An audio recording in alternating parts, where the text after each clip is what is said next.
नमस्कार दोस्तों। ये है पोस्ट मार्केट रिपोर्ट और थोड़ा सा एक वीकेंड रिव्यू।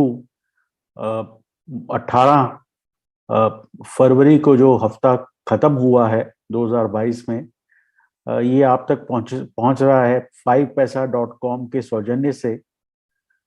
कल के अगर हम बाजारों को देखें तो एक ओवरऑल रेंजिंग मार्केट थी और थोड़ा सा वीकेंड फैक्टर और अ, कुछ विदेशी बाजारों की वजह से हम निचले हिस्से में बंद हुए। तो इससे पहले हम आगे बढ़ें, अगर आपको हमारी मार्केट इंसाइट्स, मार्केट कॉल्स और मेरी जो थॉट्स हैं उसके बारे में जानकारी चाहिए तो इस वीडियो के नीचे जो 5 पैसा का लिंक है उसके थ्रू डीमैट अकाउंट खुलवाएं और स्क्रीनशॉट फंड ट्रांसफर का 9871066337 पर शेयर करें और हम आपको एक प्राइवेट टेलीग्राम ग्रुप में डालेंगे जहां पे आपको ये सब जानकारियां मिलेंगी। तो ओवरऑल अगर आप देखें तो पिछले 3 दिनों में काफी एक साइडवेज हम रहे हैं। तो ऐसी ही उम्मीद थी कि एक एक्सपेंशन मार्केट जो हमें 500 अप 500 डाउन मिली थी निफ्टी पे, उसके बाद थोड़ा सा रेंजिंग मार्केट हो सकती है। लेकिन कल रात को जो S&P 500 में जिस तरह का एक्शन नजर आया है वो कोई बहुत कंफर्टिंग नहीं है। अगर आप देखें तो हम अब जो रीसेंट लोज थे यहाँ पे 4224 के, उससे मुश्किल से हम 125 पॉइंट अब ऊपर रह गए हैं। अगर आप यहाँ भी देखें तो एक तरह का हम जो है हेड एंड शोल्डर पैटर्न बना रहे हैं। ये एक शोल्डर है, ये एक हेड है और यहाँ एक शोल्डर और बन रहा है। तो अगर ये नेकलाइन यहाँ जो 4224 के आसपास है, अगर ये टूटती है तो काफी एक बड़ा डिक्लाइन कुछ 3600 तक के लेवल्स तक मिल सकता है और बहुत ही एक डिस्ट्रीब्यूटिव पैटर्न इस वक्त नजर आ रहा है S&P पे। अब हम इसके बाद नैस्डैक पे देखते हैं, नैस्डैक पे क्या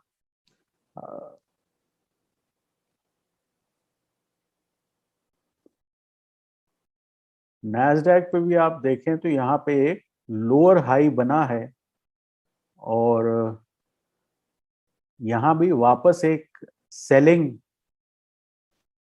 शुरू हो रही है और यहाँ भी थोड़ा सा अगर आप देखने की कोशिश करें तो head and shoulder type pattern है जिसकी ये नेकलाइन इस लो पे बनती है। तो ओवरऑल विदेशी बाजार काफी नेगेटिव हैं और इसका असर भारतीय बाजारों पर डेफिनेटली पड़ेगा। तो मुझे ऐसा लगता है कि एक बारी हम वापस 17,150 के नीचे ट्रेड करना शुरू कर दिया तो वापस हमें बड़े डिक्लाइंस देखने को मिल सकते हैं। ओवरऑल फ्राइडे का अगर हम एक्शन यहाँ पे देखें तो काफी चॉपीनेस भरा एक्शन था और पहले हम ओपनिंग के बाद 17,370 तक रैली करे और फिर ऑल ऑफ अ सडन इतना बड़ा ये 100 पॉइंट का डिक्लाइन आपको ऊपर से देखने को मिला। लेकिन फिर भी ये इतना बुरा एक्शन नहीं था जो अमेरिका में देखा हमने। निफ्टी बैंक में अगर हम देखने की कोशिश करें तो यहाँ भी कुछ एक नैरो रेंज एक्शन नजर आ रहा है। निफ्टी बैंक और ज्यादा तेजी से अपने ये रीसेंट लोज जो बने थे 36,700 के आसपास, उसकी तरफ मूव कर रहा है। तो मेरे हिसाब से अगले हफ्ते में अगर दोबारा डिक्लाइंस शुरू हो जाए तो कोई बहुत इसमें हैरानी की बात नहीं होनी चाहिए। तो ब्रॉडली अगर हम सेक्टर वाइज देखें तो निफ्टी जूनियर जो कि एक ब्रॉडर इंडेक्स है, यहाँ पे भी कल 436 पॉइंट का डिक्लाइन आया है।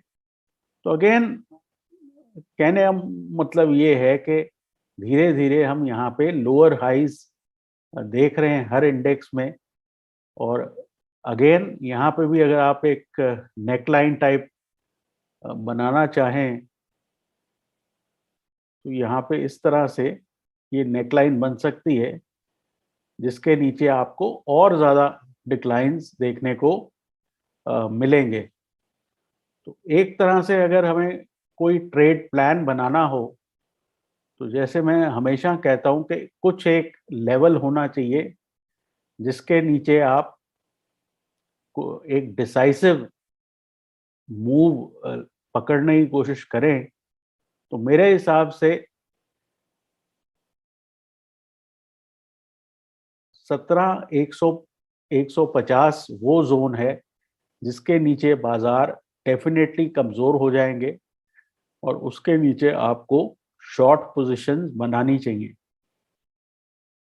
सिमिलरली बैंक निफ्टी में 37,300 के नीचे अगर चलना शुरू होते हैं तो बैंक निफ्टी में भी वीकनेस शुरू हो जाएगी और वहां से भी हमें फर्दर डिक्लाइंस डाउनसाइड पे देखने को मिलेंगे।